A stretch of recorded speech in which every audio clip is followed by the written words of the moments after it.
I'm nervous. Why? I don't know. That's gonna be edited. Oh, you recording right now? Yeah. All right, cool. All right, guys, welcome back. Today we're gonna be doing a intake on my B9 S5, and I have my friend today, like I said, helping me to do this install. It's Eli. He drives a what mark is yours? It's a Mark 6. Mark That's terrible.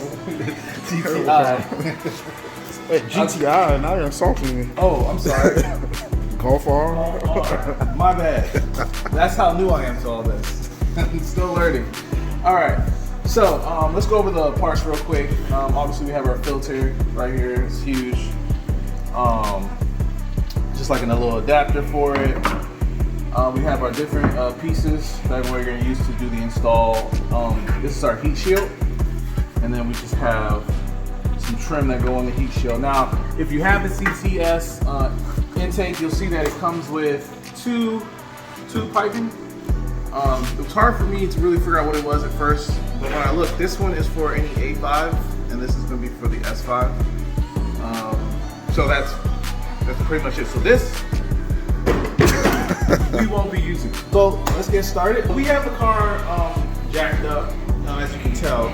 It's not needed for this install, but we're going to be installing a downpipe as well, and I'll be showing that in another video. So that's why we're going to knock it all out today, but I'm breaking it into two videos. The first thing is we're going to take this off, right? An engine cover, then this piece will come off.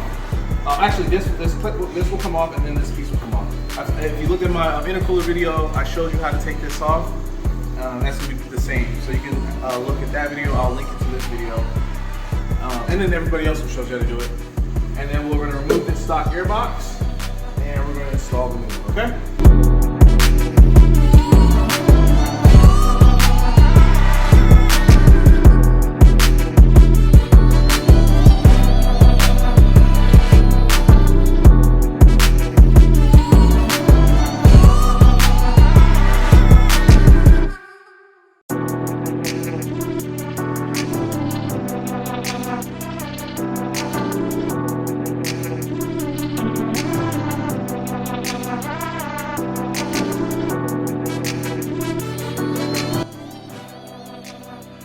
This is the stock. That's the stock filter? Yeah, and usually it's normally filled with freaking leaves in here. And where are the screws for the bottom box? There is none. Oh, just wiggle it out? Alright, cool. Pull this out. You can kind of undangle it.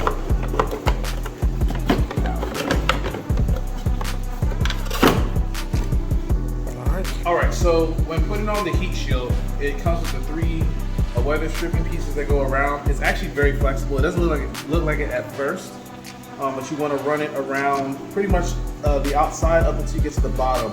I was trying to figure out a way to where I didn't have to cut any pieces off, but it looks like this is the only piece that has to be cut off.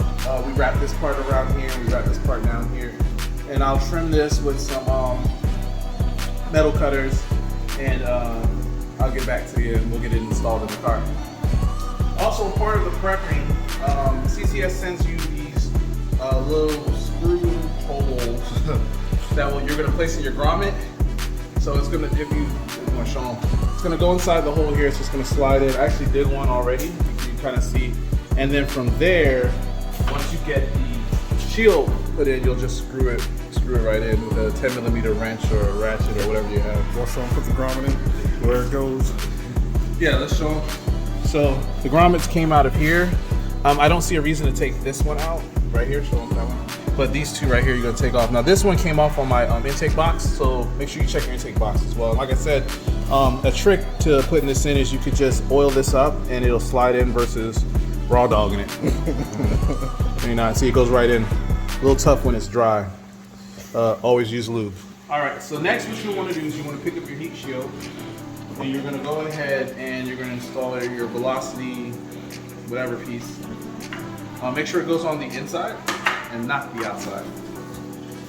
Then you're going to install your tubing on here. Now, when I install this, I'm not going to have it that tight, just so I can adjust it. But go ahead and put the little one on too. So you put the big one on first and then the little one, tighten it down.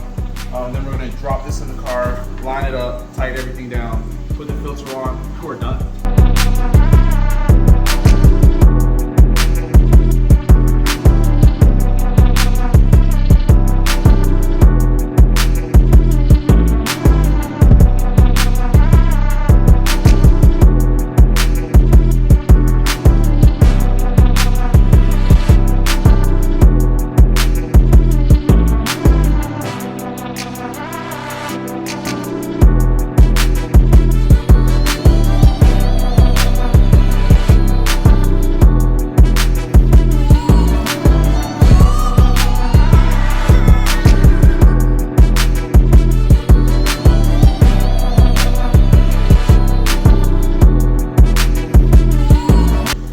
So when you're putting on your cone filter, you may have to push back on this.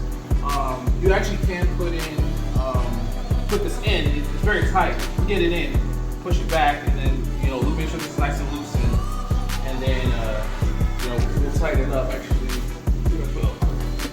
and we'll tighten it up now.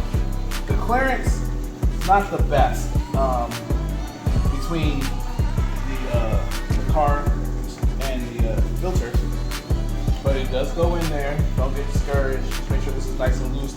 We had a little bit of an issue getting it on because it's still tight.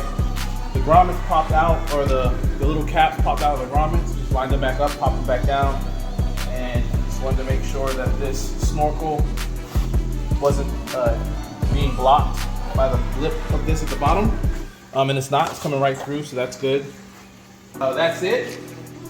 Might want to wipe it down when you're finished. But it looks good. It was pretty simple. It really only took about 30 minutes to really do. I would give it a 1 star on the difficulty level out of 5. So I think anybody can do it that knows how to use a screwdriver and a couple other tools. But let me show you those tools too, what we did use. Angry Orchard for one. Angry Orchard for the difficult parts, like mine. But you might want to get like a little small flat tip screwdriver to help pry off the hood clip.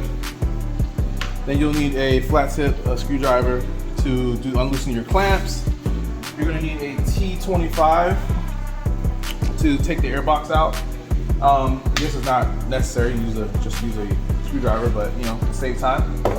Then you'll want to get a 10mm socket, ratchet wrench, whatever, just to get those 10 bolts tightened down, and then ignore the ratchet. And I did use a pair of cutters to cut that small little piece off of, small little piece off of the weather trim. And that's it. So I hope you enjoyed the video. You'll hear the sounds at the very end of the video, and check out my next video on installing the cat. All right, peace.